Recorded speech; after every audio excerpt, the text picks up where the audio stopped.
एक दिन हम सुबह उठे तो बिजली नहीं आ रही थी, बाहर जाके देखा तो खंबे पे 2 मीटर हमारे लगे हुए थे, तारें काट के मीटर चोर जो है वो 2 मीटर गायब थे और एक व्हाट्सएप का नंबर उसने टांगा हुआ था।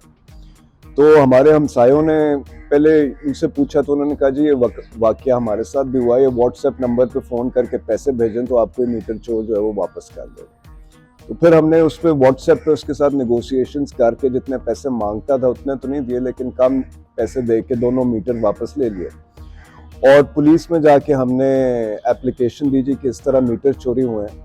जब पर्चा कटा है तो हमारा 1 मीटर मेरे ख्याल है वापस आ गया था, दूसरा मीटर नहीं आया हुआ था। तो हम तो चोर के साथ नेगोशिएशंस करते थे, उसको फिर ये जायज कैश करके पैसे भेजे। दूसरे मीटर के हमने कम भेजे, पहले के मेरे ख्याल है 7,000 भेजा है, दूसरे का 5 भेजा है। तो दूसरा मीटर फिर हमने उसे पैसे दे के, उसने बताया जी नहर पे फलानी जगह मैंने दबाया हुआ, जाके ले लें।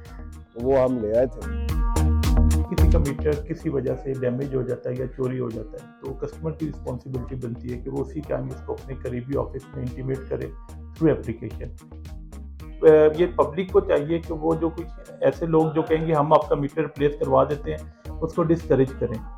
अगर पब्लिक उसको इनकरेज करती रहेगी तो फिर इस तरह का माफिया जो वो काम करता रहेगा। इसके लिए आपको किसी ऑफिस में आना पड़ता है, आप इस ऑफिस में आएंगे, एप्लीकेशन देंगे, हो सकता है अगर वहाँ पे वो आपको एक डिमांड नोटिस दें, वो इस तरह प्रोसीजर 3 दिन का बन जाता है।